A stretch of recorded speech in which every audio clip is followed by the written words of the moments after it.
When Ethan Cole, a cold-hearted millionaire CEO known for never believing in love, reluctantly agreed to one last blind date, he only did it to stop his friends from bothering him. But when the girl walked in, simple dress, warm smile, no makeup, no pretense, something inside him shifted. That night, the man who thought he had everything realized he'd been missing the one thing money could never buy. If you enjoy emotional, inspiring stories that touch your heart, don't forget to like, comment, share, and subscribe to Folktales. Tell us where you're watching from in the comments. We love hearing your stories from around the world. Now, let's begin today's tale of love, redemption, and the power of kindness. Ethan Cole sat alone in the corner of an expensive restaurant, his silver watch gleaming under the chandelier. He was a man everyone admired and feared, young, successful, and utterly detached. At 38, he owned multiple companies, luxury cars, and penthouses, yet he hadn't smiled in years. His assistant had begged him to give this one last blind date a chance. "She's different," she had said.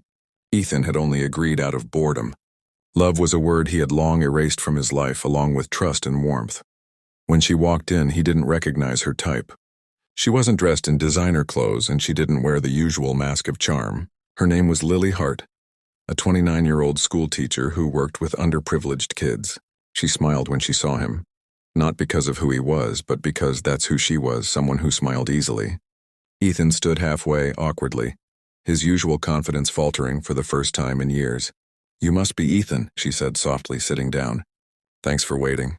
The first few minutes were painfully quiet. Ethan gave short answers, his eyes occasionally checking his phone. Lily didn't seem to mind. Instead, she asked him questions that no one had ever dared to ask. "What makes you happy, Ethan?" He blinked, caught off guard. "Excuse me?" She smiled again. "Everyone knows what you do. But what do you love?" That simple question unsettled him more than any business challenge ever had. He had no answer. By the time dinner arrived, Ethan found himself listening instead of talking. Lily told him stories about her students, how they shared their lunches, how they wrote thank you notes for every little thing. She laughed while talking, her eyes glowing with the kind of joy he thought didn't exist anymore. For the first time, he noticed how tired his own soul felt. Somewhere between her words and her laughter, the cold CEO began to thaw. After dinner, they walked outside. The city lights reflected off the wet pavement, and for once, Ethan didn't rush back to his car. Lily walked beside him, her simple blue dress brushing the wind. "You know," she said, "sometimes people build walls so high around their hearts they forget how to let the sunlight in." He looked at her, realizing she was talking about him. "And what if the sunlight hurts?" he asked quietly. She smiled. "Then it means you're alive again."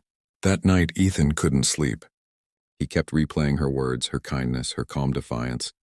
In a world full of people who wanted his attention for his wealth, Lily wanted nothing from him. That was what scared him most. Over the next few weeks, they met again and again. Sometimes for coffee, sometimes just a walk in the park. Lily never talked about his business or his money. She talked about small joys, about sunsets, about believing in people even when they fail you. One evening, Lily invited him to visit her school. It was an old building with peeling paint and broken desks, but the children's laughter made it feel alive. Ethan stood there awkwardly as the kids hugged Lily and handed her crayon drawings. One boy tugged on Ethan's sleeve and said, "Miss Lily says you can change the world if you just start by helping one person." The boy smiled, showing a missing tooth. That simple statement hit Ethan harder than any boardroom loss or victory ever had. Days turned into months, and Ethan found himself volunteering at the school. He donated new books and computers but stayed behind the scenes. He didn't want credit. He just wanted to see Lily smile. Slowly, the walls around his heart crumbled. He laughed with the kids, learned their names, and even started bringing snacks every Friday.